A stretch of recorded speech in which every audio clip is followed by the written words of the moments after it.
want to. This ain't no ordinary stream. From the ashes, Phoenix talks manifest in the dream. Well, good evening, everyone, and welcome to Phoenix Talks. We have got a special guest on tonight, and you know what? We are just average people talking about above average things.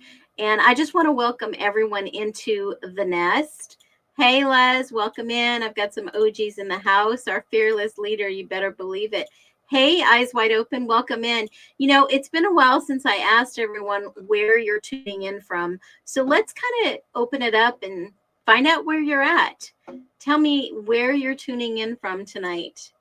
Eyes Wide Open is in the house. Yes. Whoop, whoop. I love it. I love it. Well, while you guys are welcoming one another, which is so cool in this community, who wins? If you, I should have asked this question. If you are from anywhere outside of the U.S., where are you located? I want to know the person in the house that is the farthest away. Les says Kansas. I love it. Hey, Rebecca, welcome in. Hello, hello. Texas in the house, Indiana in the house, Scotland in the house. I love it. I absolutely love it. Good evening. Longview, Washington. Lisa, welcome. Absolutely welcome. So, you know, I get the question all the time, where am I at? I'm in Phoenix. Does that make sense or what? You know, it's kind of funny because when I started my TikTok, it was, in the beginning, it was Phoenix Rising. And that was pretty, like, dope for me. But I thought, you know what? Since Phoenix Talks sounds good, I'm going to keep it Phoenix Talks. Michigan in the house. All right. Renee, welcome in the house. So when I started doing TikToks a couple years ago, I've been on social media for a long time, guys. Nothing new. And I love meeting people from all over the world. I've traveled all over the world. And this has just been a kind of whirlwind, right? So coming over doing long form content is what I enjoy the most. And as always, welcome to the nest. We're going to get started with our topic. I do have a disclaimer, and I must warn you, this may not be the right stream for you if you're not an open-minded thinker and think outside the box. If you look at my channel, I question the unthinkable. Well, many of you aren't even questioning. I'm questioning what some don't even think about.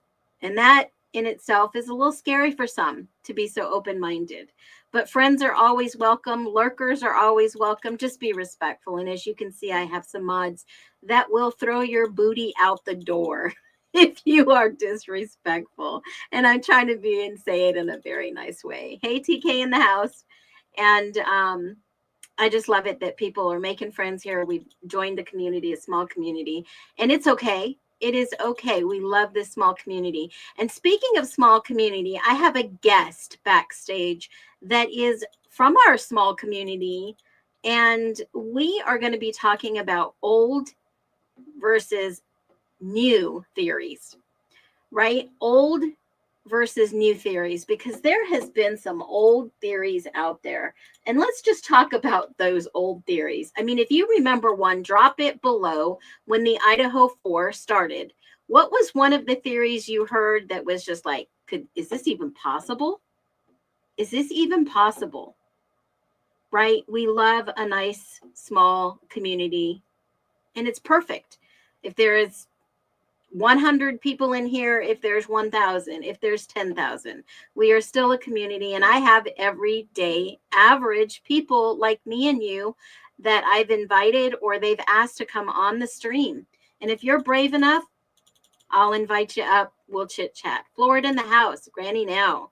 Oh, Grammy Ma. Sorry. Granny Ma. I love it. I love that beach picture. Boy, that would be nice on the beach. Yeah, so if I have a guest on Wednesday nights, our Wednesday nights time will be 7 o'clock Pacific Standard Time. So it may be a little bit later, but it's not going to be that much longer. So let's get into it. let me invite the alley cat up, and we're going to chit chat about old theories versus new theories. Everyone in the stream, welcome, alley cat. Hi, how is everyone tonight? You are so sweet. You are too sweet. So, alley cat, before we get into it, just tell me a little bit about yourself. How did you come across the Idaho 4? Through TikTok. And when it actually first started a few years ago, because I first heard about it just like everyone else did, but I was at my house. I was living with my sister at the time when I first found out about it. So you are 100% invested. Oh yeah, definitely. And you can Is even there tell. any? You can even tell with Brian Koberger that he did not do that. He didn't. You can tell Yeah, online.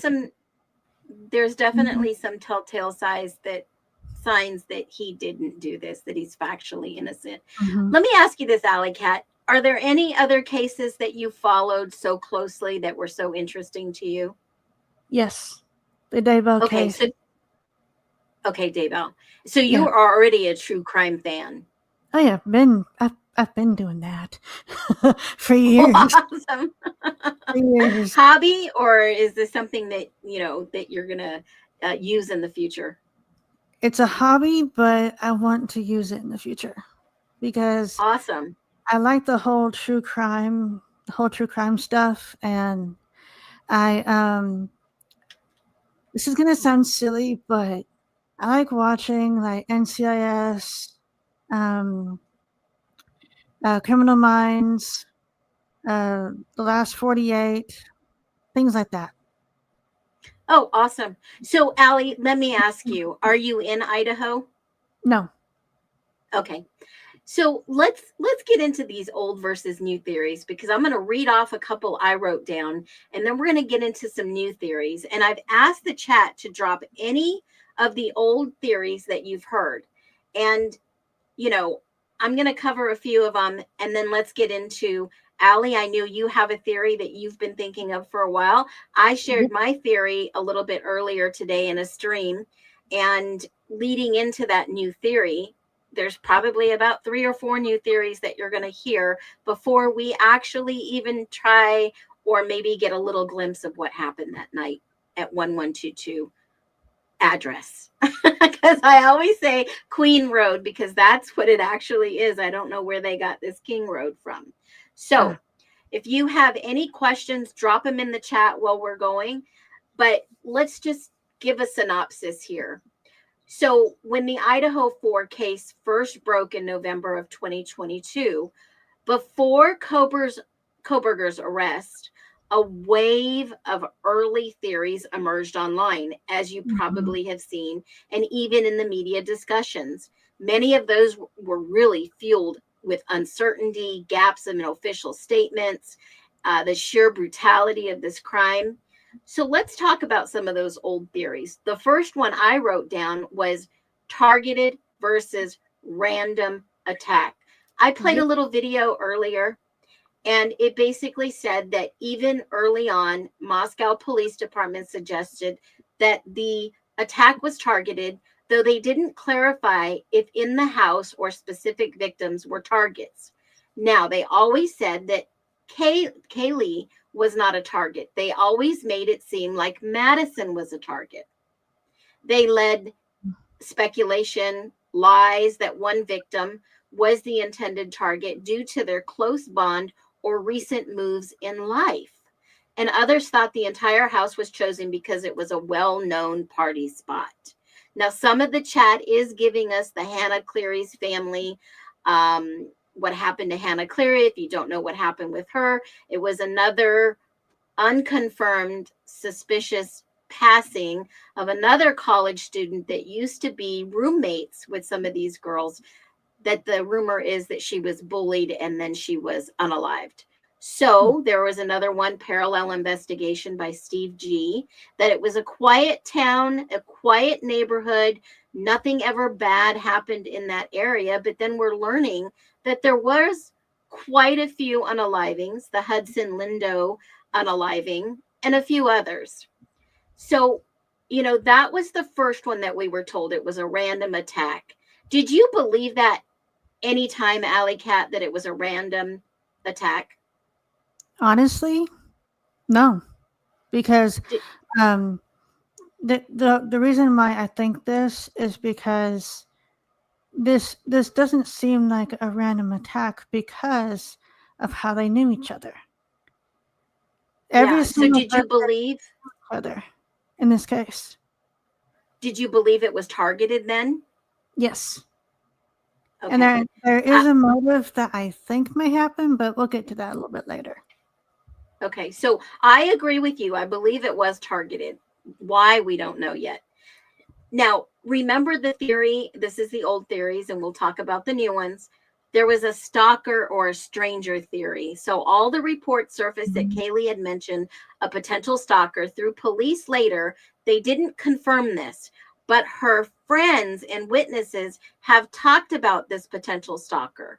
And of course, this fueled theories that an unknown man had been watching the victims, possibly tied to the campus life and or bars or online interactions. And obviously we learned that Koberger had no connection to this house, no connection to the individuals in this house, and he wasn't even tied to the campus life or bars or online. He was arrested quite early in this investigation as well. Absolutely. I mean, typically, why did it take him 6 weeks to arrest him approximately? They I were mean, we were stalking told, in Pullman, I think, if I'm not well, mistaken.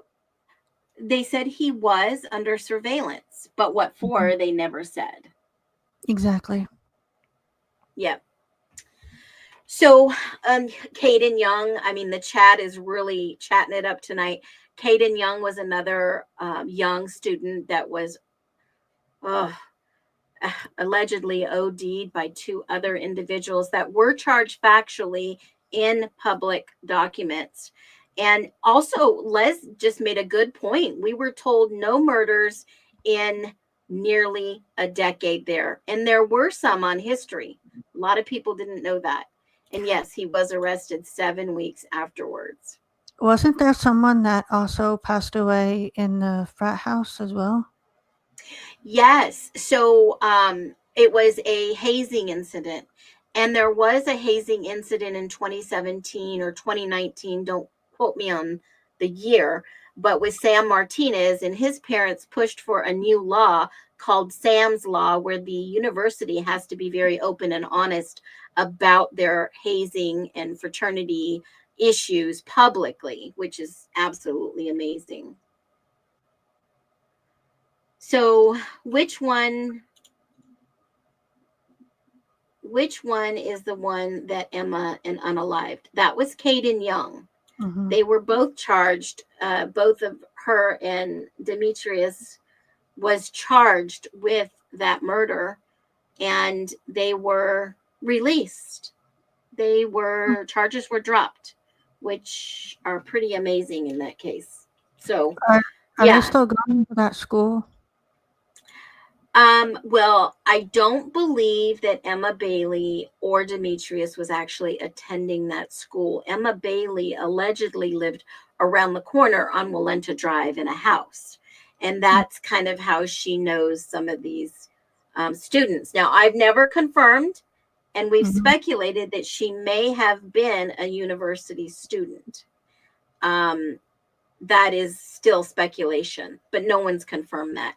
And yeah, Amanda, there is in 1999, the University of Idaho student Will Hendrick disappeared after he attended a party.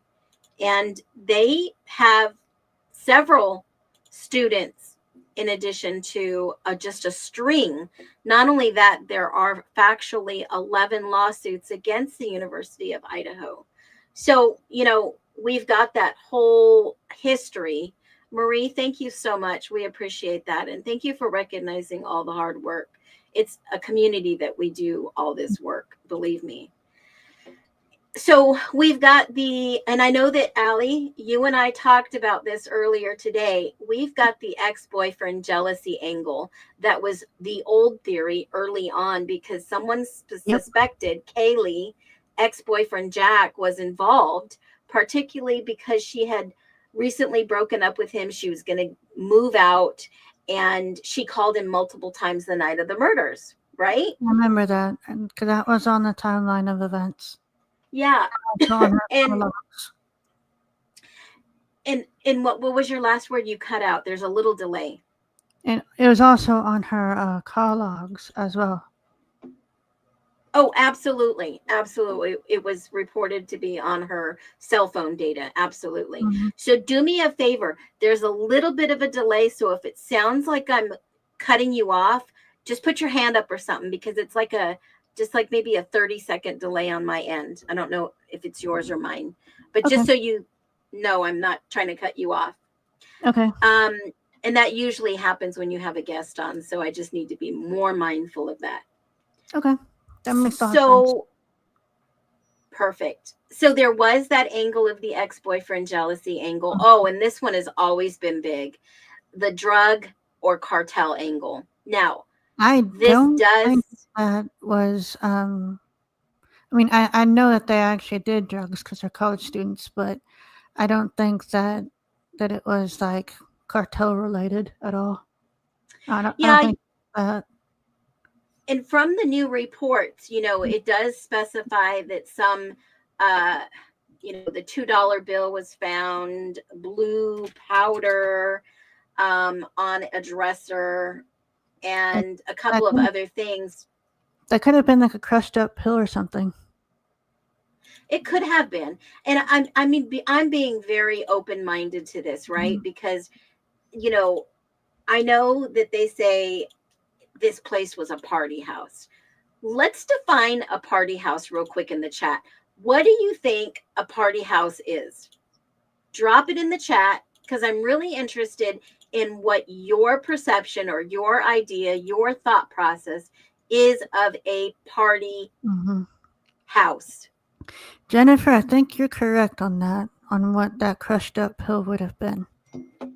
Yeah, absolutely. It's very possible because they never tell us what it absolutely is. And obviously, the number one killer pill in that area was fentanyl. And it's That's been a big a one. problem in many cities and states, not just here in Moscow, Idaho. So, if you look at the evidence logs, it does say that there was a crushed up blue powder located in the house on the second floor, possibly in Xana's bedroom. And that's factual in the ISP report. Did it say there was a ton of drugs in the house? No. Did they find a stash? No. Um, you know, we don't know exactly what they found or when they found it. We're just going by the police reports that they have publicly shared. And if you remember, we do have 600 of those reports that are located on the website justiceforall.com. You can go and grab those, read them for yourselves. I am not a gatekeeper. If I have something, I'm going to share it with many people so they can have more eyes and you can actually see what's going on. So all those reports are there. They've been released publicly, and there are pictures throughout these reports. And I just want to touch on this real quick, Allie. Let me go ahead and do image. Hold on. I love doing a search because you can find so much just by Is that keywords. his uniform? I'm sorry? Was that his uniform that he was wearing? No, that was the individual. Let me go back just since we scanned through it. This individual was picked up at a bar, outside a bar. He confessed to the crimes and they arrested him, but it's not him. Okay. So, yeah, that was something totally different. And here, since we're going through the images real quick, right here, that's a leaf from outside, just so you know. Yeah. So,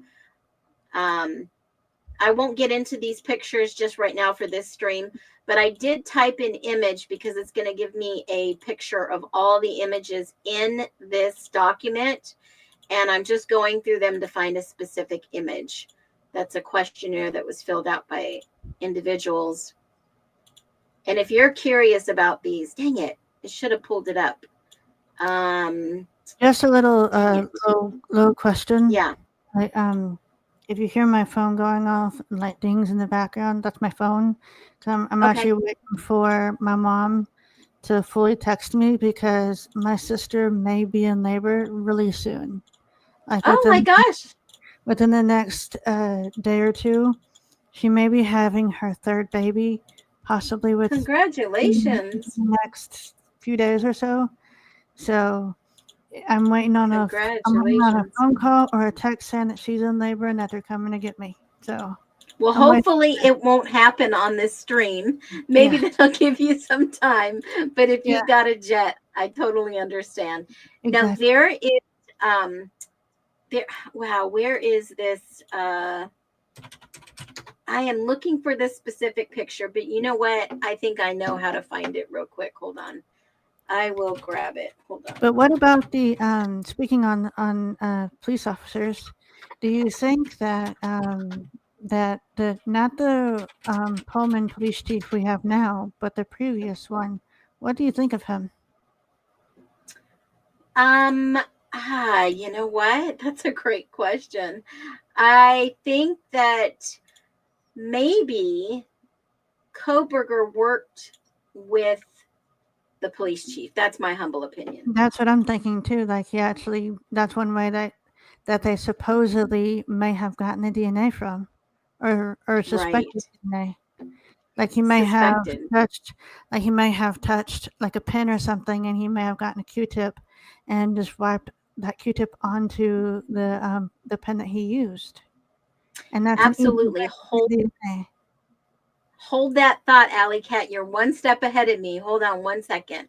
So do you guys remember this picture that I posted on my YouTube post? Yes, and now, I am really confused with that. Okay, so that baffled me. So I want to explain what this picture was that I posted when I found it in these documents. At first I was like, what is this? And then I thought, why would somebody do something like this? And is this related to this case? Exactly. And this is not related to this case that we know of.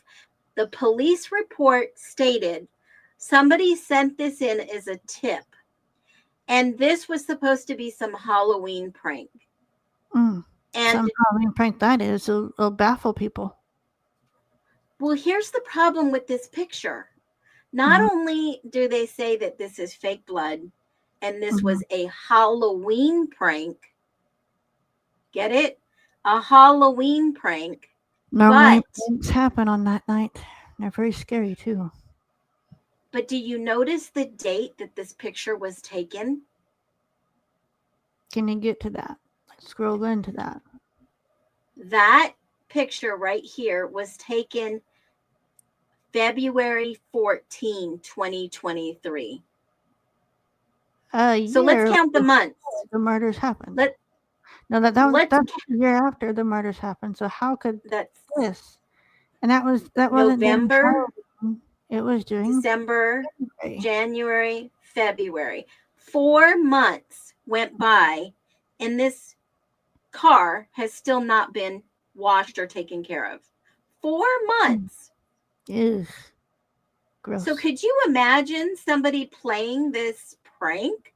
Or was this made for a possible movie? Because I don't know if I can't zoom in anymore on this document. Let me see. I don't think it'll let me. But let me do this. Let me zoom in because I want you to see something that totally freaked me out. I mean, just the picture alone kind of freaked me out. But seeing that they have a picture in black and white, then they have a picture actually in color. And when I looked at it, I was like, what the heck am I looking at? Why does this even exist? So how many pictures do you have of everything in these documents? there's black and white, and then there's the color. So I mean, everything that you see, I just have the vehicles alone of what is being questioned about. just this vehicle. This was a separate tip. It was a report that was sent in, and ISP went to go take a picture. They went to go investigate. Does that make sense? Yeah. Okay. So they went out there, and they went out there on February 14th, Valentine's Day. They went out there to go ask the people what is going on with this car. They took a sample to see if it's actually real blood, but they never got back to us to say this is fake or real. See this handprint right here? See this lovely handprint? Wow. That's wild. Yeah, and then they actually spread it. Like they're wiping off. Well, to me, I mean, doesn't it look like maybe the handprint we've seen before? Does that look? It looks like the handprints that we've seen on the window. But where have you seen that before? The crime scene photos from the window. Wasn't there another photo too that you remember seeing it? Do you remember seeing it on the Oregon car? The one that was, let me see if I can find it. Yeah, I'm going to see if I can grab it real quick. I remember the window with the two handprints. I remember that. Yep. There was the Elantra. Hold on. And then wasn't there one on the sliding door that they found as well? Yes. There? Yes, there was the handprint. So there's 3 of almost the similar handprints. But remember, Moscow Police Department said that it was no connection. And I don't have the exact picture, but this was the actual car right here. Can you see that? Oh, no, hold on. Hold on a minute. I need to take that one down. This was the actual car. Remember this car that was found in Oregon that was registered to JJB? JJB and his wife, it was registered in their name. Dang, that one looks badly damaged. For sure. Yeah, that was the one that they abandoned. It was in an accident and then abandoned. So that was one of the ones. And then we have this picture. Let me see if this one will load up for me. Let's see. It says this white Elantra, Hyundai Elantra, was abandoned. But let me see if this video will play. Hold on. Do they still have Koberger's vehicle? I have no idea. I'm sure it's impounded in evidence, probably. This one won't play for some reason. But this was... Oh, the inside edition one? Yeah, this is the one that it said the abandoned vehicle. Let me play it with the audio. Let's see. I don't think that would have anything to do with this, would it? Well, it's in some documents that who owns that is related to the drug takedown, the federal drug takedown that's related to this case. But hold on one second. Let's listen. Out to be a dead end. Police say the white Elantra found abandoned in Eugene, Oregon, is not believed to have any relation to the ongoing murder investigations. The owner has been identified. She lives in Colorado. She spoke to cops and said the vehicle... That was a lie, because in the Moscow Police Department, it was registered to Jesse James Bailey and his wife Candace, who used to be a corrections officer. So let's listen to the rest. Did you say Bailey? Yeah, Jesse James Bailey. What do they look like? They're an older couple. They're in their 40s or 50s. But what do they look like, to be honest? I really don't know, honestly. I've never looked up a picture for him. But here is his arrest. One moment and I'll pull it up. Okay. Here is his arrest picture. That's what he looks like. Okay. That's Jesse James Bailey. Because he actually And may be related to me.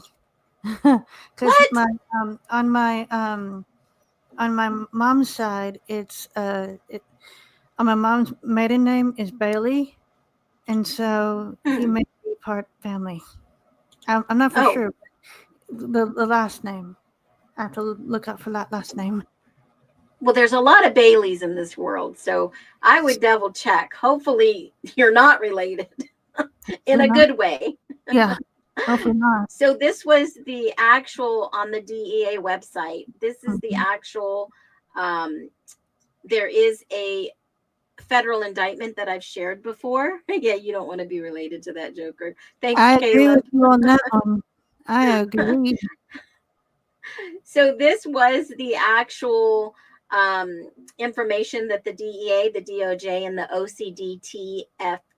OCDTF, Federal Task Force, EF.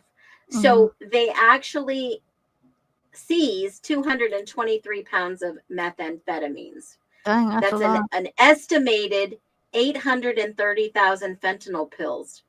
Okay. Wow. Multiple pounds of fentanyl and almost, I think it was 300 and cash was a lot of money, guys. I remember it was like 600,000 or something. A lot of money. Gosh. And this drug enforcement task has been around since 1982. And this was when they were arrested. Okay. So they were arrested. Now get this. I believe March of 2023. Okay. 6 pounds of heroin. I mean, look at all the stuff that they were found hidden in a toilet in his residence. Yuck. Yeah. Firearms charges, 177 additional firearms. Why would somebody need 177 firearms? Damn, I've got 4. That's enough. Right? I mean, one for everybody's hands in our family, pretty much. Yeah, okay? my mom and Abba, they both carry firearms. I don't. It's not allowed where I live because I live in an assisted living facility, and I help take care of clients, so we can't have stuff like that here. Yeah. Well, all he got was 13 years in prison. They did plead guilty, but they pled guilty and they were sentenced on the same day that Koberger pled guilty. Why am I sensing some coincidence here? Because I'm showing you connections. Now, the guy who runs OCD ETF Enforcement Task Force, I actually served in the military and he was at a base I was at. He is top notch. This guy is an ex-Marine. He put himself through law school. If you go and look, he is amazing. The guy who runs this division. They have been working on this task force for a very long time to take out our president's initiative, and that is to take America back. Not make America great again. It's take America back. And if you've never heard of that program, go look into it. It is huge. So, of course, they were trying to take this guy out, right? He was the middleman. But who's the big guy? Who's the big guy down there, guys? They took down the middle guy. Who's above him? Who's above him? I've never said that JJB and EB are related. It's possible. It is possible. I've found one connection that it might be a possible connection, but I've never said that they are related, ever. And I'll stand clear on that until I get proof that they perhaps are related, and that could be possibly, allegedly, his niece. Okay? So with that being said, let's continue with our old versus new theories, because the next theory was obviously the drug cartel angle, because Moscow's a smallish college town near Washington. Washington can have a lot of activity, major highways. Online chatter suggested that it was drug related. Now, if there was a parallel investigation, maybe perhaps this was it. But those theories all ranged from debt owed to a dealer to the housing being mistaken for a stash house or a trap house. And later on, police dismissed it as unfounded. Maybe there was an investigation going on that Moscow didn't know of. Now, that is quite possible. Then you had online theories that the roommates' involvement. Some people hit hard on these because it just made sense. That is another issue. Well, it makes sense because usually in real crime cases, not on what you see on TV, the last person that's usually seen, the individual, usually has some massive information that could be shared to solve a case. So early on in this case of the Idaho 4, there were clearly suspicions of the roommates, the surviving roommates, especially when the PCA, the probable cause affidavit, revealed that Dylan saw the masked man. And after the Moscow Police Department, shares their reports, and then ISP shares their reports, the stories vastly change. I have a question on this Yeah. theory, actually. When she tells the police officers about the bushy eyebrows, Yeah. could it have been a possible police officer with bushy eyebrows instead of Koberger? It could have been anyone, and we'll talk about those new theories. I've got 3 old theories, and then we'll get into the new ones because I think it's an overlap. We'll definitely talk about those. So another thing. I know he has bushy eyebrows, but I wouldn't suspect him just because of his eyebrows. No, I wouldn't either. But I mean, when you think about the new theories, you have to look at all the old theories. So, I mean, the old theory was the roommates were involved because they didn't call 911. They waited 8 hours. And that's just feeding into the story. It's a cover up, an inside job speculation. They shouldn't have done that. They should have just called immediately right when it happened. But yet they waited. And that is one of the things that really made me question, because blood would stink after a long time. Absolutely. And so would the smell of death. Absolutely. So when you think inside job or cover up in that 8-hour delay, I mean, let me ask the chat a question. Maybe they'll drop it below. Why do you think that was an 8-hour delay? Special Agent Rando, funny. Dylan was looking in a mirror. I'm not trying to be funny, but when a comment comes across like that, I'm like, okay, who is that? Is Kenny Chesney in the house tonight? I just want to give Kenny a shout out. Okay, so why don't you think she called immediately? And I'm just going to throw this in there. I'm not throwing any hater shade, but why did Dylan not be charged if she admitted to drinking all night and all day? Why was she not charged with aiding and helping another human being by calling 911? And why was she not charged with underage drinking? Seriously. Is she under 21? Yeah.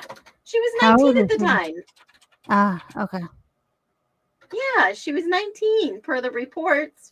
How is that not possible? Exactly. And she went to a drinking party. Huh. Lovely. Well, I mean, somebody of age must have been buying for these parties to take place. And here's my thought process on that, Alley Cat. You've got the fraternity, you've got the sorority. There are members in both of those organizations that are 21 that can go and buy drinks, right? And bring them back to these frat parties, right? Do you think that Dylan had a relationship with someone in there? With someone in the fraternity? I don't know. I'm not sure. I mean, and it could have been one of our people that we're suspecting. It could have been. I mean, And he could have been let- protecting her because of that. possible, but let me show you something. I've known this for a while, and there's some information I gatekeep. This is public information, Mhm. but this just goes to show you, why did they not charge Dylan for this?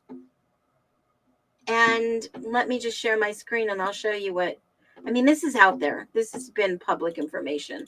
So it's not like I'm sharing something private. It's not. Mhm. So let me just share this on the screen. Let me pull this down. Let me pull this up.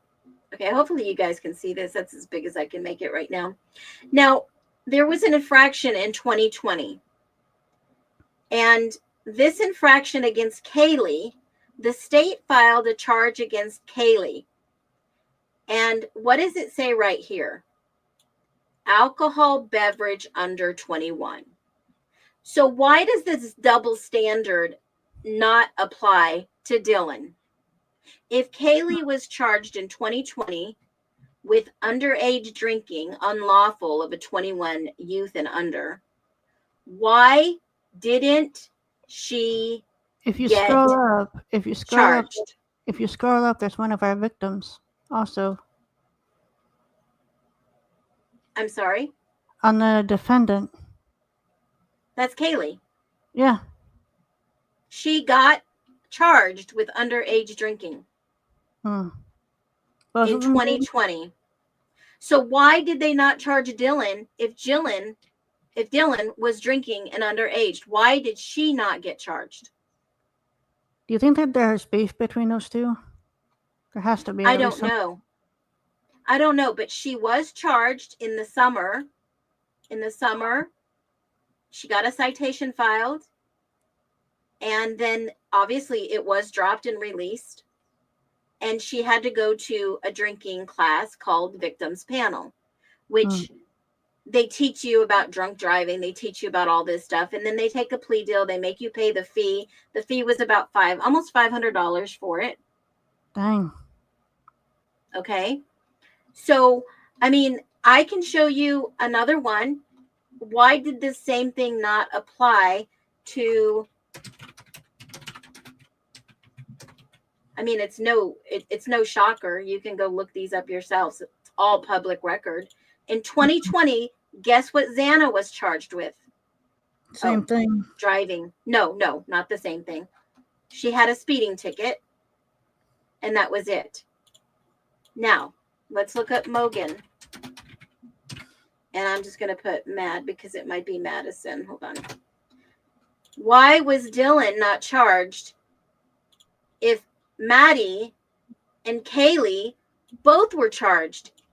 Maddie was charged in 2019. It looks So why like a cover up, to be honest with you. why was Dylan not? I mean, she pled guilty. She paid a $437 fine. Do you think an officer was trying to protect her, even though she was young? Protect who? Dylan. Why is it a double standard? That's my question. Mm-hmm. Both of those women got charged, but why not her? Exactly. And let's just see if, I mean, I don't think Chapin had any, but let me see. Ethan. Yeah, but sometimes names pop up different if the officer writes them wrong or different. Mm. And these are all public records. So let's see. Did Ethan have anything? I don't think so. No, Ethan doesn't have anything on file. That's good. So, I mean, why is there a double standard for two other people in the house? Mm-hmm. Why? So if those two girls got charged with it, why did Dylan not get charged with it? Let me see if Bethany had any charges. I'm just curious because it seems like there's a double standard going on. If she admitted she'd been drinking and an all-day binge and all this other stuff, let's see. No, I don't see anything for Bethany. Okay. But Yeah, so why was there such a double standard if she was drinking or people had known she was drinking? Does that make sense to you at all? And that old theory was basically that the roommate's involvement. Why is there a double standard? True. Yes, there were 4 dead bodies. It is a big deal. But when you look at the circumstance, if she admitted she was drinking and there could be evidence of that drinking, then why not charge her with not calling 911 and drinking? She wasn't driving, it wasn't in public, but it's still illegal. It's illegal in the state of Idaho to be under 21 and drinking. That's just a question. The other old theory was multiple killers. Someone questioned whether one person could commit all 4 murders in a matter of 6 to 7 minutes. I have a theory about that too. Okay, so when I say 6 to 7 minutes, what am I talking about? Well, the new video released shows 4:17 is when you hear somebody hit the floor and the dog barks. So if you go back to Dylan and Bethany's texting, it says that a text came through at 4:23. So you count 4:17, 18, 19, 20, 21, 22, 23 is 6 minutes. 6 minutes from the time that they heard the thud. They sent a text at 4:22, but they said the killer left at 4:20. So that's actually, let's narrow it down, 3 minutes from you hear the thud on the camera to when they say he left at 4:20. That's 3 minutes, guys. How is that possible? They go multiple killers. That led theories to multiple attackers, possibly 2 men working together. Kind of like the Vampire Diaries show, 2 men came to save the girl. Then there was the theory, I've got 2 more left. The local hunter military background, because the killings involved a knife and the sheath was left with the USMC. They thought maybe the killer had been in the military or hunting. And the theory later surfaced that Koberger's criminal studies reported obsession with knives came out. What? Do you have that picture that I sent you a while back of that collage? And it has the person with the knife in question in his front pocket. You know what? I will play that video. Let me play that video. That is the perfect time to show you this video. And this was good eyes. I'm telling you, amazing eyes that you have. Because I would have never even seen this had you have said it. Never. Let me pull the video up and let's share it, what you found. Because I think this is amazing. Let me just grab it real quick. I got to move this down, pull this up. My mom always tells me I have big eyes for something, especially when I'm telling you. When she doesn't notice something, I normally do. Girl, you hit the nail on the head with this one. I'm going to make this a little larger. If she usually leaves something behind, I usually tell her where it is and where she left it. That's awesome. Sometimes I need help with my keys. Okay, so I'm going to play this video back on, let's just say maybe half speed. Now, you're not going to be able to hear this because when you play a video on slower speed, it's going to be garbled. But yeah. I'll play it. Should I play it fast first? Regular speed, and then I'll go back. No, play it slow because they can actually hear what the officer is saying. Okay. Because they have to hear that part. So let me see if I can go back a little because I have a couple of questions about why he's doing what he's doing. Exactly, so, and I do too. That car right there, that car. Okay. That's the undercover car. Yes. This is the car that basically, of what I think, was the one that was circling the house. Absolutely. And it says it in the reports. So let's watch this video. Because you see him going into it and he turns off his body cam. Can you identify those two adults? Yeah, that's Rosendahl right here. That's Officer Rosendahl. I meant the This ones is that, Hunter. This ones that are guy on the inside. left. Yeah, those two. That's Ethan Knight. Okay. The other one, I don't know this guy with the vans. It looks like Okay. vans. So you But- say that that's Rosenthal, the officer? So they just turned their mics on. They just turned their cameras on. Rosendahl is right here in this black Okay. jacket, blue, in these black shoes. Now remember, I'm going to share something with you real quick. This report is Jacob Tesdall. He is the body cam that we are watching recording. Okay. Now, if you notice in this video that I'm sharing with you, in this video, Officer Rosendahl does not have a body cam. Is that a body cam? Does anybody notice? I think that's just a zipper on his jacket. Yeah. Because it was cold. I don't think he's got a camera on him, but watch what he does in this video. I Now- don't think any of the detectives have body cams, but only the officers do. Okay, good point. But let me preface this. We are not here to disparage, defame, slander, or libel anyone. This is pure speculation, pure observation. And in our humble opinion, allegedly, there's some suspicious things going on in this video. And shout out to JLR. This is JLR's video on law and crime. Or maybe not. This is actually law and crime. They actually got the body cam footage. Now, in the document, in the document that I'm showing you right here, okay, they admit that they were plain clothes detail for the University of Idaho campus and They're related areas. They're wearing their civvies, is what it's called. Yeah, Civvies they are. normal clothes. Plain clothes detail and related areas. Now, they don't say why, but they admit they are in related areas to intoxication, drug offenses. They're looking for people with drug and alcohol. During the patrol, they were in the Ford Fusion. That is not a white Elantra. It is a silver Ford Fusion. And Tesdall, the guy on the body cam that we're watching, said, I drove throughout the entire detail. It looks similar. Okay?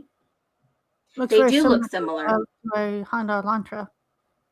especially in the lighting. Very, very similar.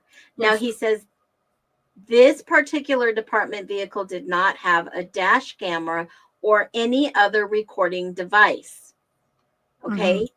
And here's the detail that I want to share with you.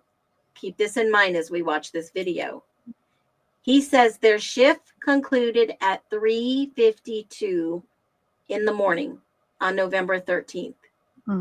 Keep that time, 3:52, in the back of your mind as we continue to watch this video.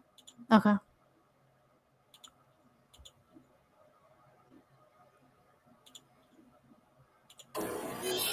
Citation here. You put the rest of your information on here, but that's all your information. Citations MIC. And then down here is going to be the paid by or contest by date. So it's in fraction. So there's a set fine for this, okay? Now, why?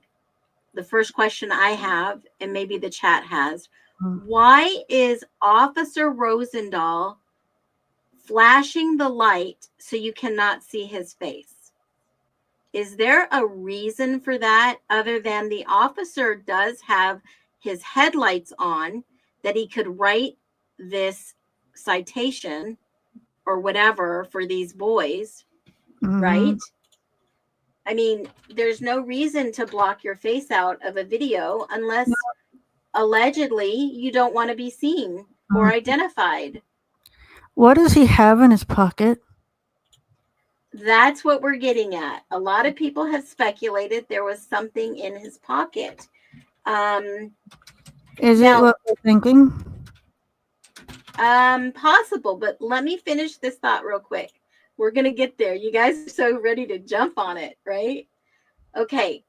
Now, one thing I'll say is Ethan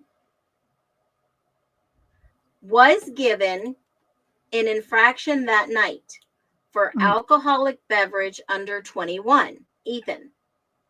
That's the date you see on 11/13. That was the infraction he was given. Okay?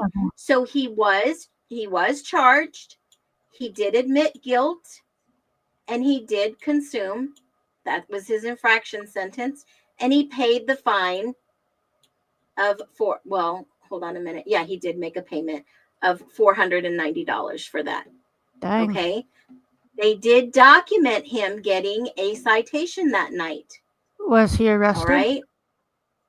No, they don't actually arrest you. They give you an infraction, a citation. And they basically say, you've been caught. We popped you. You're going to have to pay it. Okay. So basically, it's like a ticket.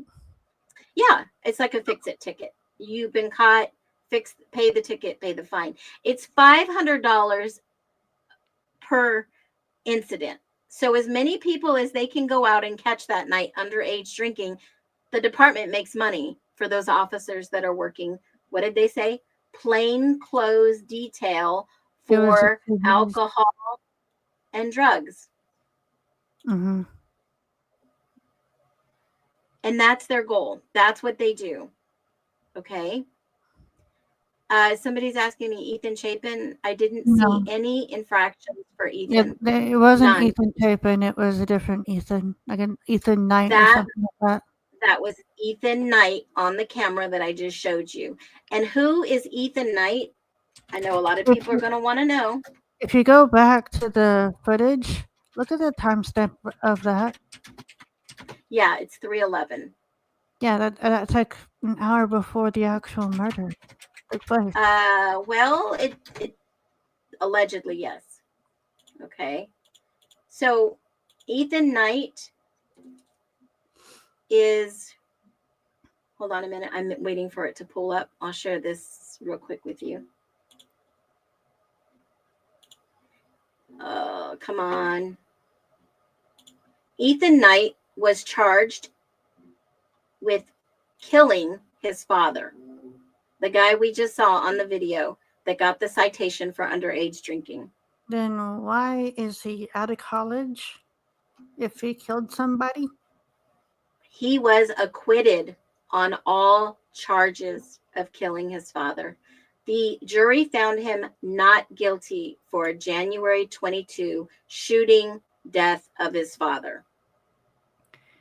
And is he one of our suspects that we think? I'm not sure. I don't know. Now, I know the other two individuals, but the other two individuals' names are not public, and I am not willing to share that because it's not my job. But if their names were public, like Ethan's, I would definitely tell you that he is now. Okay, so he did get a citation that night. They did write him a citation. So that's been fact-checked. We know that this video is legit. And let's finish watching the video so that we can see maybe what we think we see. Mm-hmm. So this is all speculation. We're going to finish watching this video. $487.50. And that's to be paid or contested by December 1st. Okay. So, what's your last for your social? How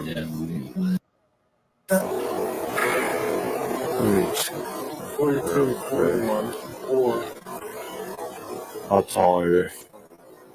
I'm 6 foot, maybe 6'1". He's a tall dude. 6 foot or 6'1". He's tall. Yeah, weight? Taller than me. 177. Hair color? Blonde? Blonde. Eye color? Blue. Hey, Phoenix. Pause the video for a second. Okay. Look at the way that he moves his leg. Oh, yeah, absolutely. Now you can really see that it's actually what it looks, what it actually appears to be the holder of the knife sheath. It looks very similar to that, No. does it not? I wish I can get this bigger and zoom in. I Look would at have, the way he's well, moving his leg. I mean, you can obviously tell that it looks like a knife sheath is in his pocket, his front pocket. it does. It does. On the left side or the right side are you looking at? The one that's beside the car. That right here, I thought it was in this pocket on this side. Let's watch as he turns, and then we'll go back and let's finish watching this.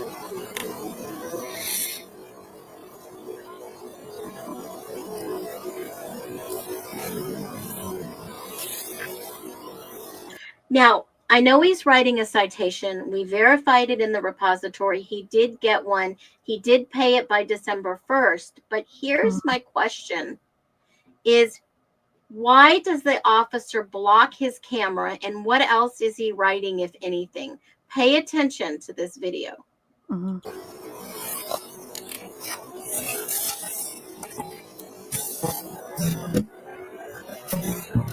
Why did he cover the body cam?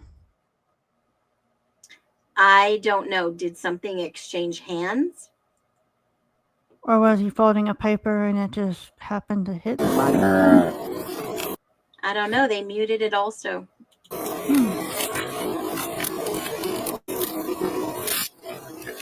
Right there. What is in this guy's pocket? Exactly. That's what I'm thinking. He just turns, and what is that in his pocket? He's putting Did it he on write his a hand. note? So the ticket time doesn't show in the repository. It just says the citation was filed. I'm sure it was filed at that time. He has his hand on it in the video right now because it's something that I'm thinking could be the knife sheath. And if so, then we know that this thing's been planted. It ain't a banana. I'm curious to find out what the time was on that ticket too, because I'm going to show you this real quick. This infraction was written up on the 13th, 2022 in the highlighted area right here on the screen where my cursor is. But it was not filed until Monday, Tuesday, Wednesday, 3 days later. It wasn't filed. And why? Why did they wait 3 days to file this? Usually it's the same day or Monday, the next business day. Why was this not filed right away? I don't know. That's very strange. That is very, very strange. Why was this not done right away? Interesting. Okay. So let's do this. Also, in a different template, if you go into Microsoft, can you type out like our theories and list of suspects that we may have? Oh yeah, I've got a running total. So let's finish watching this video and see what happens. It's got about a couple more seconds left. This is a longer video. Hold on. This one's a more extended version than what I have. Yeah, this is the extended version. I went out and searched for this one, the longer one and not clipped. And this came from Law and Crime. And so who's this Chief Fry that everyone keeps talking about in the chat? Chief Fry is the ex-chief of the Moscow Police Department. Yeah. Okay. And how does he have something to do with this? He's the head guy over there. So, I mean, you do what the chief tells you to do. Hold on. Okay. So there's a possible way that he actually could get away with that because he may be an officer. That makes sense. I'm sorry, I missed it. There could be a way that he could have gotten away with this too.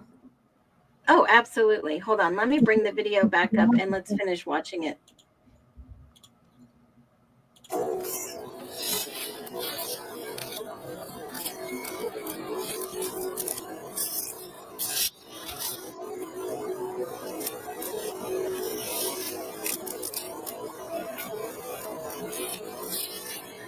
With this button back, and the sun will get you on your way, okay?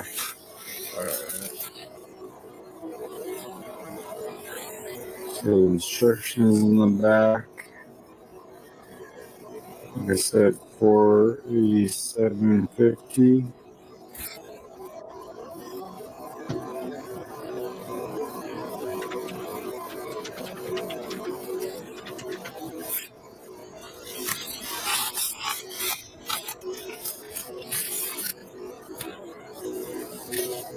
And again, have it paid or contested by December 1st, okay?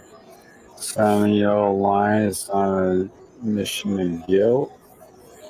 It's just saying that you acknowledge the crime date there, okay? And that is how DNA is transferred.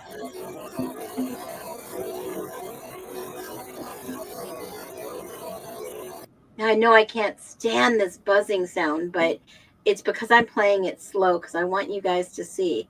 So, what's one thing that you notice about this picture here? How the DNA is transferred. Possible. I mean, is that officer wearing gloves? No, he's not. None of them are. Usually officers wear blue gloves. And they do something like that.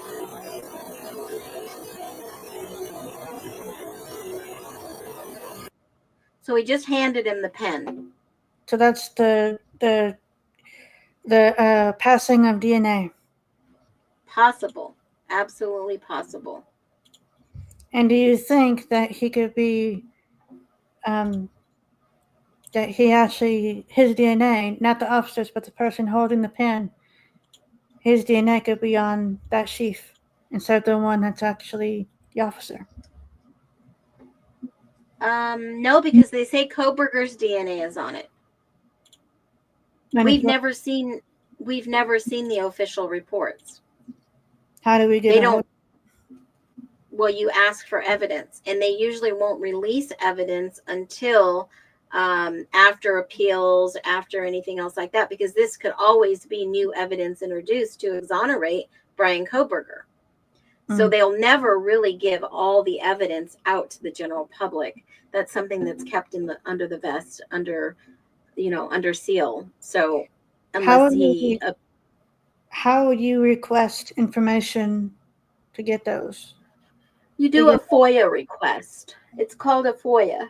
It's a Freedom of Information Act, and it basically says that you, as a public citizen, have the right to get information, and you can just go to do a FOIA request with each and every individual police department that was involved in this, FBI, whoever. And they have the right to refuse it, but they have the right to give you a certain amount of days, and they have the right to ask you to pay for it because it takes up their time. Have you tried to do this? Oh, absolutely. There's several people who've asked FOIAs, and they either delay or they ask for exuberant amount of money to get the copies. But there is, like I said, some evidence that they will not release because you still have a lifetime of post-conviction relief, habeas corpus. I don't know if he's going to appeal. That would Kenny makes a obviously. good point. Kenny's making a good point there. I like Kenny. The police took Brian Koberger fingerprint off his apartment doorknob and planted it on the knife sheath. Kenny, do you have a really good video we can watch on that can prove this? Because you need hardcore evidence to state that. You have to be really careful. I do think that Koberger was arrested way too early in this case. It's up for debate, right? I mean, totally up for debate. We have to be really careful about what you do and speculate, because if you have no proof, say alleged or speculation, or in my humble opinion, it's really important. So as we watch the rest of this video, watch the mannerisms.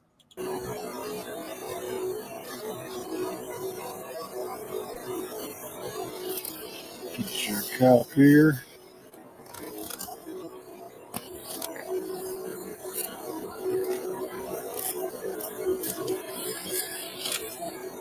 So, obviously you're in drinking college, because of both of you. smart about it. Don't be staggering drunk out in public and stuff, okay? So you're free to go. Thank you.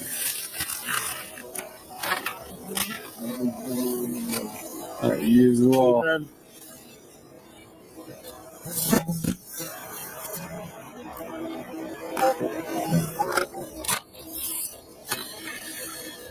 Alright, what's last for your social?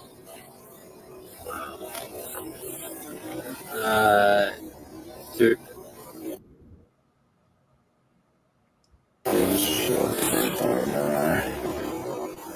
What do you think about this guy? Who's this guy? I know don't know. his name is out there. I don't know, honestly. Could he I'm be? curious. Could he be the? I know same the other. guy, one of the pictures I sent you. The one where they Yeah, were. that's not. Yeah, that's not him. That's not one of them. I know that for a fact. This guy has. Obviously, he's in the frat. The other two guys that walked away, we know who they are. Let's watch the rest of this video. Excuse me, it's been a long day. Hold on.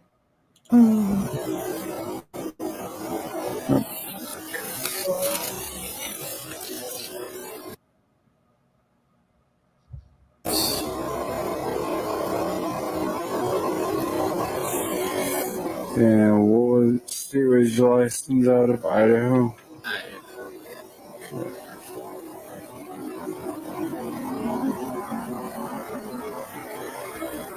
Height? Oh, 6'3". hey Phoenix, pause it. Wait. Yeah. Look at the last comment. Oh, yeah, Peter. Yeah, his first name's Peter. Do we have a last name on that?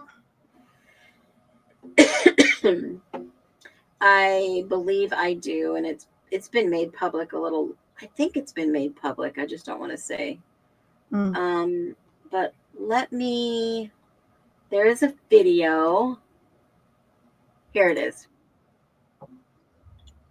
Okay, shout out to only available at not available. I'm going to share his video real quick with you, and I want you to look.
I wonder what he is thinking.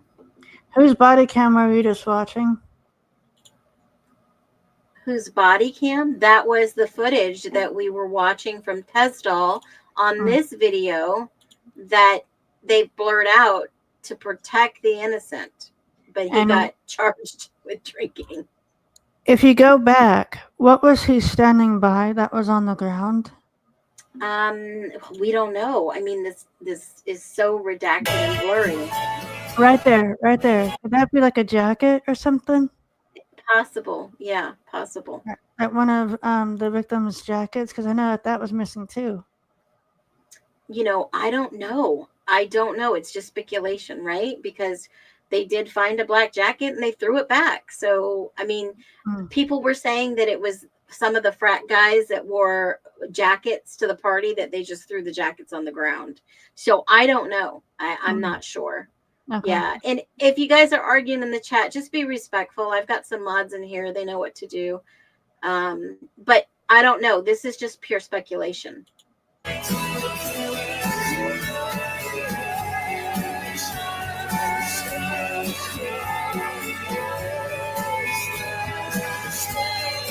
I just wonder what this guy actually, was he cold? Was he drunk? Did he see something he shouldn't have? Let's finish watching this video. I don't want to make anybody fall asleep. We're almost done.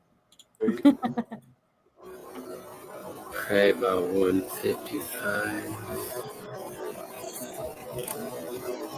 Hair color. And remember, someone just got a message at 3:14 on their phone. I don't know if this was the officer or one of these guys that were getting citation, but watch what happens. Brown, black, brown. Hair color. Blue. You hear in the background someone answering that call. Exactly. Someone in the background has just answered that call. That's what I'm hearing. Yeah. It was I think it was the guy that had gotten it before this dude, and he was answering that call. Ethan. Yeah. Yeah. That's my point of view. Yes, same thing for you.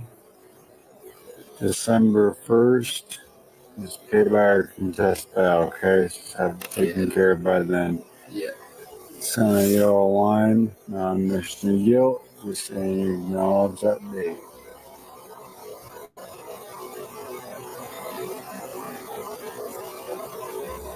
Now, is that his hand in his pocket? Yes, Okay. I can tell that too. That's actually kind of the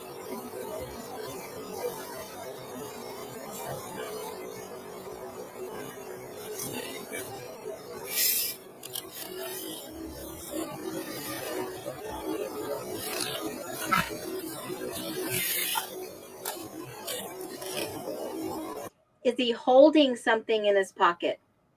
That's what I'm thinking too. He may be holding the knife sheath in his pocket. Because if you look at the lines on his pants on the side, you can see part of the thumb, but he's holding something. Allegedly. Yeah. As it stretches up the pants. Yeah, because I don't think his finger goes all the way down like that. There's an outline of something in his pocket.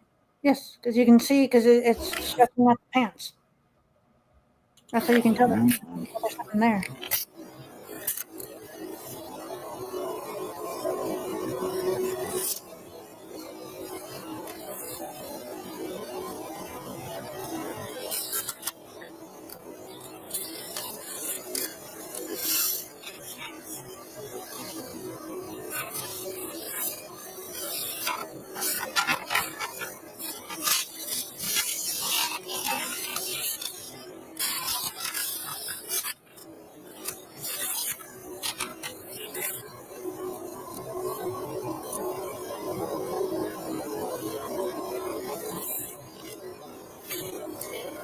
So same thing for you, 4750, okay? Okay. Merry Christmas. Happy Thanksgiving. $487 ticket. Okay. So I know this video is a little bit left. Let's just finish watching it out, give us our thoughts and our theories, and we'll finish with the old theories and we'll come up with a really quick new theory. Hold on.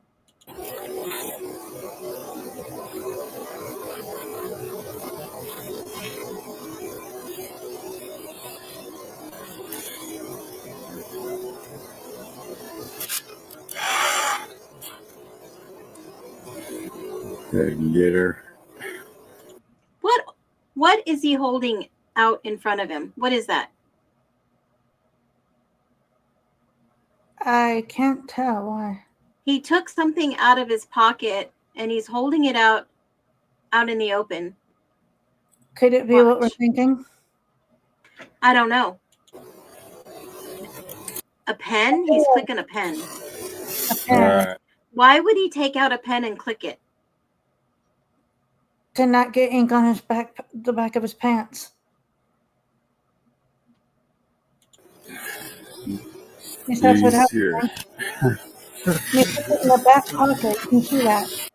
He put it in the back pocket of his pants. There's a copy. Any questions? No, no. All right, you're free to go. Thank you. Have a good night. Rest your night, man. Have a good night. You too. Take care.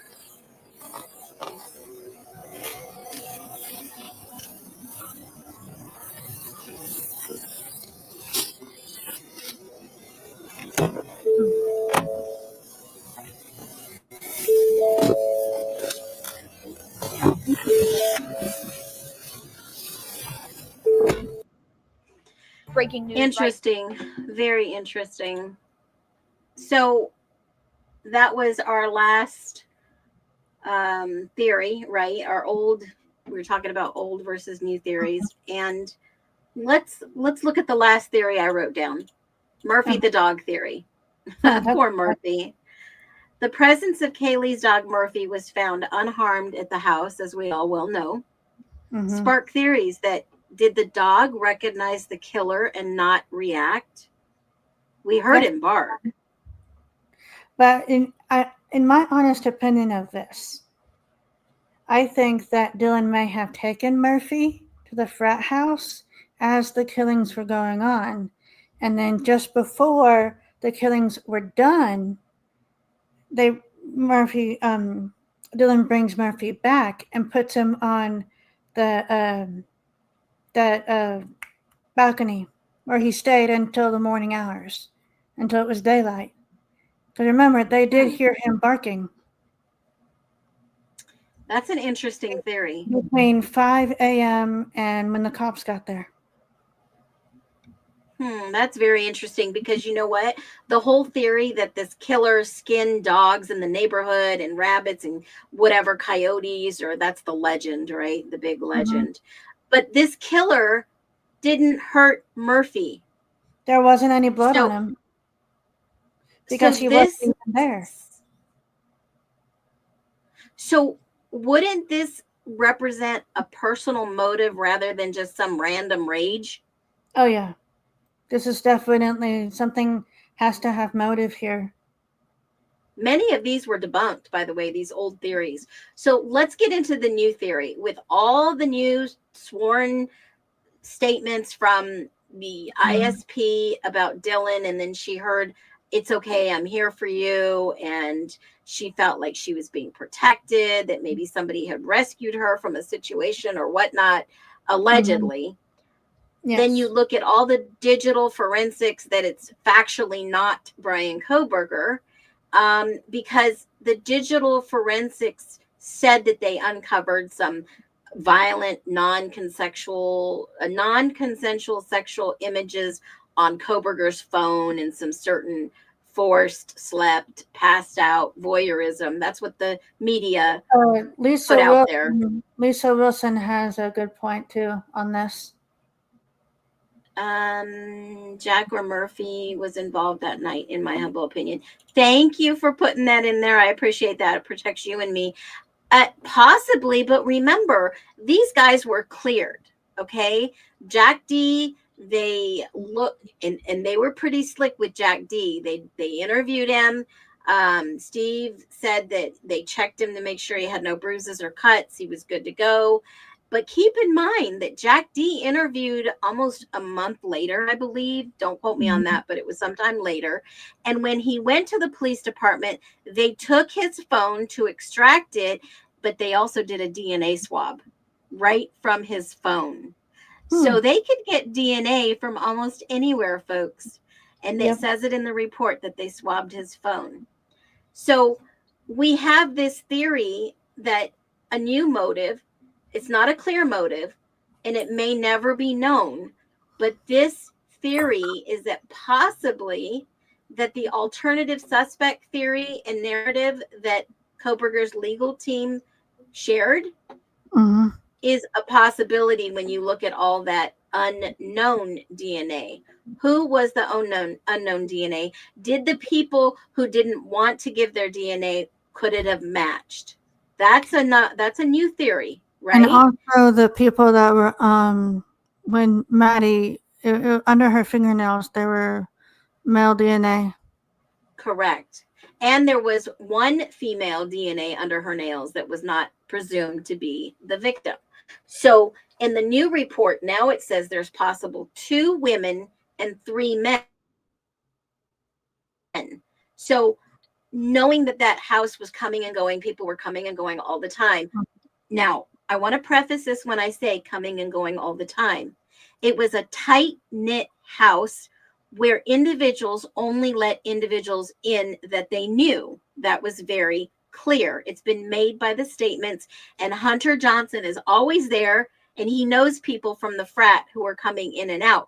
What frat house was primarily that house? What frat? Does anybody know that? Because we know Ethan was with Sigma Chi, and that was his frat house. Whose frat was Hunter Johnson's? Does anybody know the answer to that? Hold on, Hunter Johnson. Yes, Hunter Johnson. What frat house did he belong to?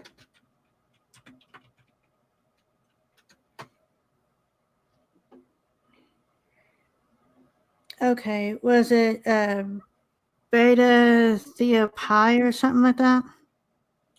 Yeah, because the Pi Phis are the sister for sorority. Isn't that correct? It's Beta THETA and then Pi. Yeah, Beta Pi. So Johnson is from a different frat house. Is that correct? I think Graham so. House frat. The ones I sent you is John Mayer, Andrew Hanger. Betas are us. No. I got that. Let's not give out those names. But here's the I did a video on this, and they have since. I have to go back to my repository and get the actual video of that that night, because they have since changed it and they have edited it. And I have the original video that was shared on their Grub truck. Hold on a minute. Grub truck video. Yeah, we're gonna need that. There is something that I want to show you. Let me see. Grub truckers.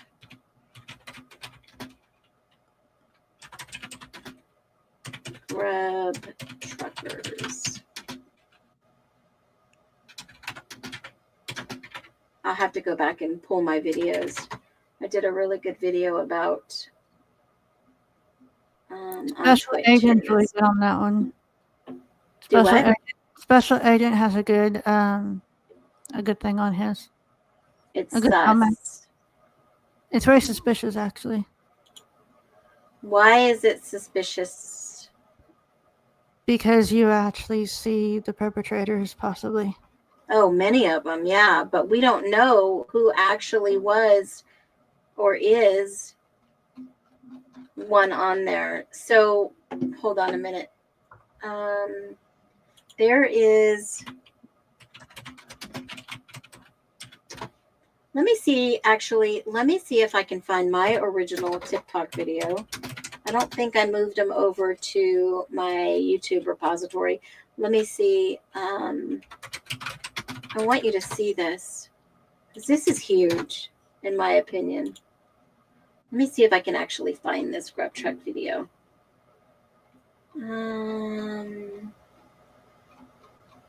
It was on a Twitch stream. Let's see how long ago this was. Let's just see. Holy moly. I've got a lot of videos I still haven't moved over. This was a while ago. This is going to take me a hot minute, so you can read the chat. Let me see if I can find it. Come on. Twitch.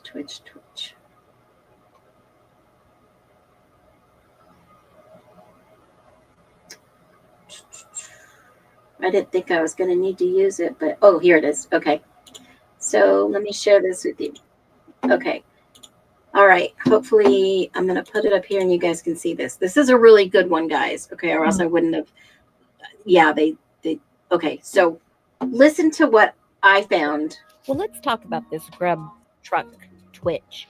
You can see that they have on their website that they close at 2:30 a.m., which is quite interesting because when you go look at the stats, yes, you can see the stats and you can actually see when the most people were chatting. So remember, they close at 2:30 in the morning, but when you go down to their stats and you look at all the information, it does not make sense. The peak time that the most chatters were there were between 2:30 and 3. But wait, didn't they close at 2:30? But the stream was still going? And the amount of people chatting at that exact time, don't you think that's a little strange?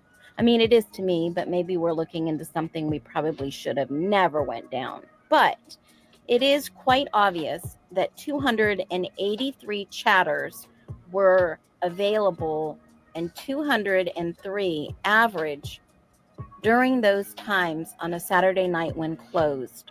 What was that stream being used for then if they weren't open and they weren't recording and no one was at the truck eating? I don't know. Leave your drop your comments, leave your thoughts, and as always and every day, be well. Well, let's talk. Okay. So that was That does make a whole lot of sense. okay. Average during those times on a Saturday night when closed. What was that stream being? Okay. So 283 concurrent viewers was recorded on Sunday the 13th at 2:40 while streaming. Okay. What happened at 2:40 in the morning? I know at 2:42 on Linda Lane, I hear someone scream, "No, help me." Do you think the At grub two- truck? Do you think the grub truck could have been involved in the murders? Possible. Anything is possible in this case. Everyone was around the grub truck, guys. I'm just saying it's could be just speculation, but still. And when we talk about the grub truck, let me just show you the video. I'm sure some of you have seen this at 156. Okay. Mhm. 2 chicken burritos, 2 barbecue chickens, 1 Chipotle. 48.50 for you. Oh yeah, man. The order sounds really good, though. I know, I'm hungry. I'm just saying the order sounds really good, except for the Chad, I barbecue want part. for all of you to leave just knowing how incredibly satisfied and pleased Joe is with everyone's performance tonight. 87. Thank you. So I'm going to fast forward this because this is about an 8-minute video, but I want you to see the progression into the Linda Lane.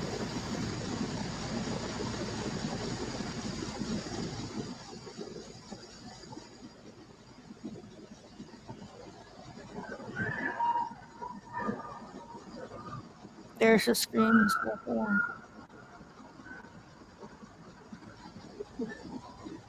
Now, allegedly, Olivia Goncalves says that at 1:56 they got home, and she specifies that they have footage of a ring camera, but we have never seen that alleged ring camera. Yeah. That Kaylee and Maddie were home. I would love to be able to see that ring camera, but Did they have a ring camera on their door? she says that there is a ring camera that she knows they got home, which I don't know because no one's ever seen it. But let's finish listening Okay. to the 156 Linda Lane that matches up to the grub truck. This is why I put it in 2 back to back so you can see it. Okay.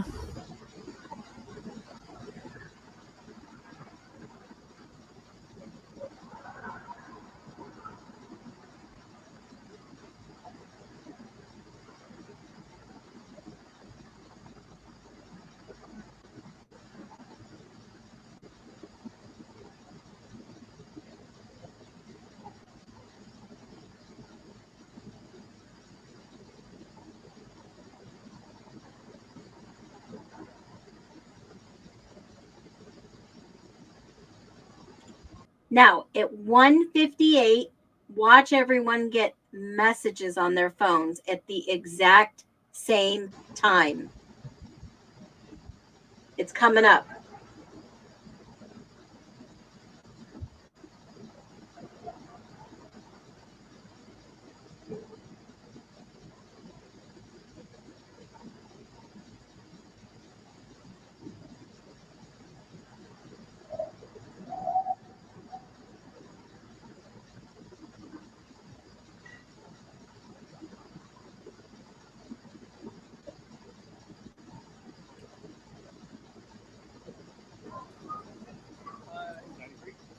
Thank you.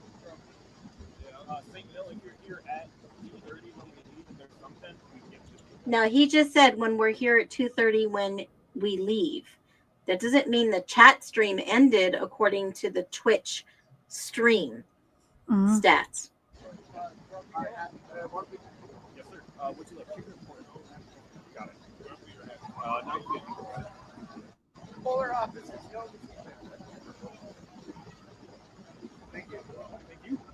Got one chicken taco right here for you. And you'll be ordered 94.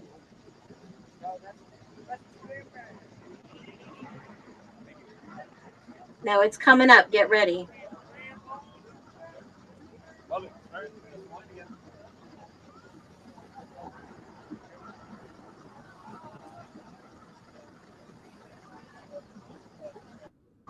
Yeah, they have something to do with that. Notice how quickly he flees.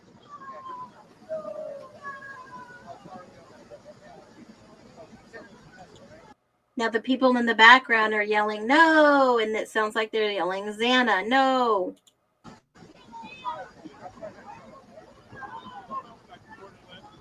I can see that.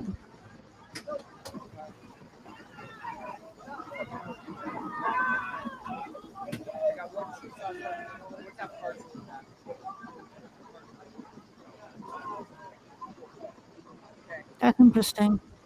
Very interesting. Now I've been playing around since I have the original video of the Grub truck. I've been playing around with that, and you can cancel a lot of the noise out and listen to the background conversation. Mhm. It's very interesting. I'll share that one day, but that was one of the theories that obviously we've talked about in the past is something was involving the Grub truck stream. There's Mhm. too much that collides and coincides. So not only do we have that new theory, what other new theory did you have, Alley Cat? Well, it doesn't pertain to this part, but it does pertain to Dylan. I think that her and Bethany, this has to do with both of them. If you have the footage of the person signaling, can you get to that? Oh, you mean the new footage on the Statesman? Yes.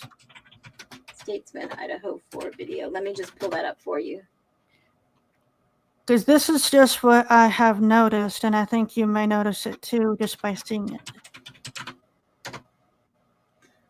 There's a lot on that video. Let me Yes, see there what I is. can pull up for you.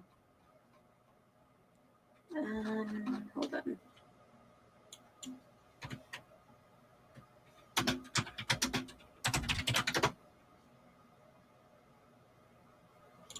All right, here we go. Let me pull it up and then we'll just take a peek out of it. Let me see. There's so many out there that people have taken and cut. I'm trying to find the exact one from the Statesman. Yes. I think they put it on their YouTube because they would get more views that way, and they put it on there. Hold on.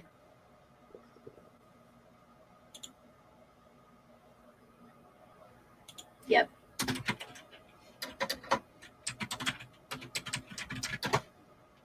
All right, here we go. Yep, they put it on their YouTube.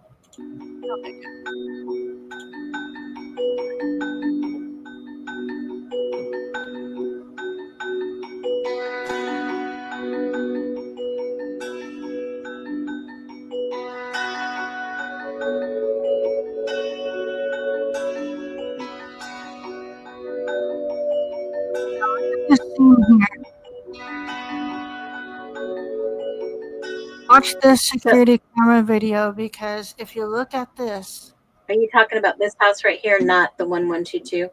yeah, You're talking about this house. Okay. the house opposite. Because here. if you look at it, right where that camera view is, right where Yeah. looking directly at that house, there's a person signaling from that house. And Oh, this yeah, absolutely. is actually signaling for the person driving to go ahead and start the killings at the exact think time so. of 4 a.m. Because you can see it coming from the frat house way. And then once they get that signal, 4 people get in that car and they go to the King's Road. Okay, let me play it. It's really because you really have to look at it. But here's the thing. Here's more to it. Right up here. Stop this one right here. There's 4 people that get in that vehicle, but as soon as this person's done signaling, you see them go towards a frat house area. That's Bethany that did that. After signaling, she met Dylan with Murphy at the frat house until the murders were just about over. And then they both walked back, but they went a different way. They went the alleyway. Okay, wait a minute. How did you figure that out? It's a person in black, but you really got to look, because you see right after she's done signaling, there's a person that leaves all in black. But it's Should I play this really slower? Yes. Because then you can see that there's a person that after she's done signaling, she leaves. You can see you see right in this window here, right in that window, that bottom window, there's a person. Right here? Yes. There's a person signaling in that video. And then a few seconds later, you see her leave and going towards the frat house exit. But this time says 3:30. Exactly. Okay. And she meets Dylan at the frat house. Okay. Stays there. But how do you know she stays at the frat house? Because they went the alleyway when they came back. They didn't go this route. They went a different route to go back to the house, because it's not shown on cam. There's no cameras inside of the alleyway, but there is. And that's your theory. That's your thought process. Exactly. And then after the murders happened, they bring Murphy back and put him on the balcony and leave him there until the cops get there. That's why he's barking, because he's cold. Oh, but you see this car after the murders are done speed away quickly. Well, I didn't see. Let me go back a little bit. I didn't see 4 people get in the car. Hold on. Because it's quickly. You can see them right here under that timestamp. Under that timestamp as that car pulls up. Oh, let me pull it back a little and go slower. Hold on. So they got in a little bit further back.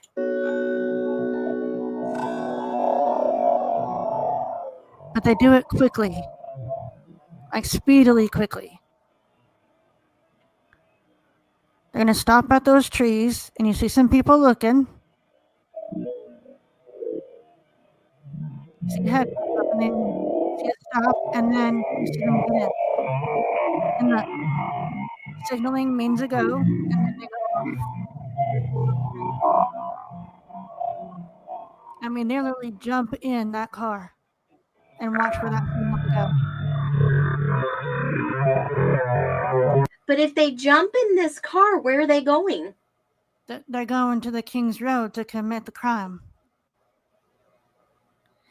They don't stop. Why would they jump in the car if they could just walk?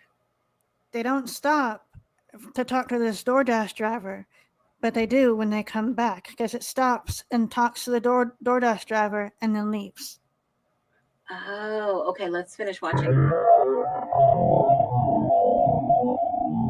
Because remember, the DoorDash driver didn't know where she was going.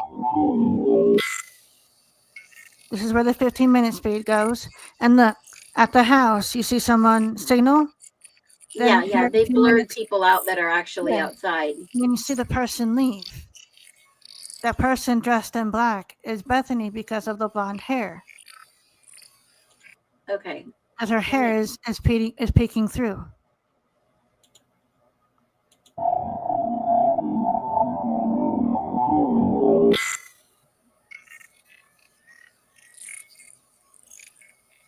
This is just something Okay. that I've noticed when watching this So, video. so I've noticed that there's somebody in this window up here, Mm-hmm.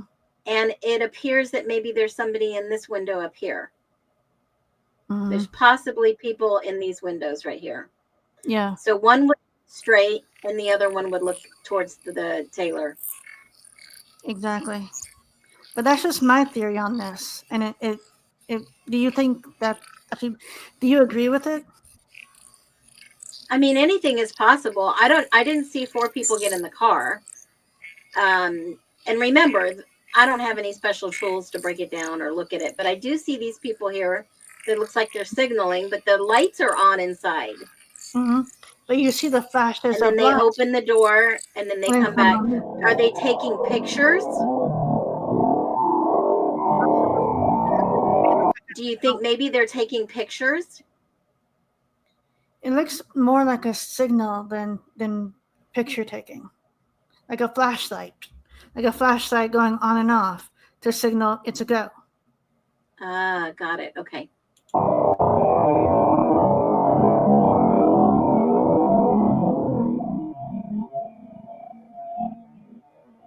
And look right here, stop right up here at this car.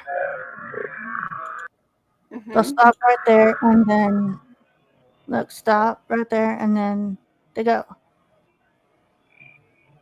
They speed away quickly.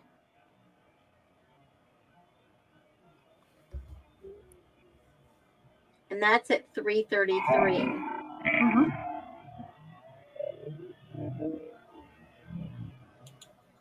Now that's interesting because, I mean, I've always thought perhaps The time on the of the murder could have been wrong, and this is going to prove that. That's an interesting theory. I'm going to have to look into this a little bit more. I have looked at that video, but I'm not like slowing it down and trying to. I know some people who have partitioned the sound to see if they hear something in the background, which is highly possible. And obviously, we're just using speculation here, but I believe it is possible. Anything right now in this case is possible, even since we know that Koberger is factually innocent.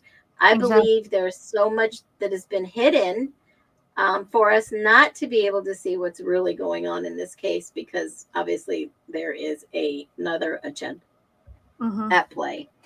So I think with that being said, let's wrap this up. We've given you our alternative theories. What is your chat, Kenny Chesney? What is your alternative your alternative theory on the Idaho 4 now that the new documents have dropped? Do we have any new theories that would surface that could possibly be just a shocker that we didn't think? I mean, my theory is, and my stance is, we have to question the unthinkable. Could somebody in that house planted revenge? Is that a possibility? Because there doesn't seem to be a motive that fits the narrative. A motive that fits. I might have an answer to that I sent you earlier today. Yeah, I'm going to take a look at that again. I think everybody has some really great theories. I know I'm worn out. It's been a long day for me. I hope you all are well. Alley Cat, thank you so much for joining. I have to applaud you for the guts and the glory to come up here and share your thought process with us in the chat. So, yeah, I think, you've got a really good point. These guys are magicians, right? These videos are very interesting, to say the least. And none of these videos are actually the released videos that are validated. They've been released through the Statesman. They've been released through a YouTube channel. And we don't know what's actually true. We don't know what's actually factual, since the police department has not released it to the general public. The minute the police department releases it to the general public, it will be on their website.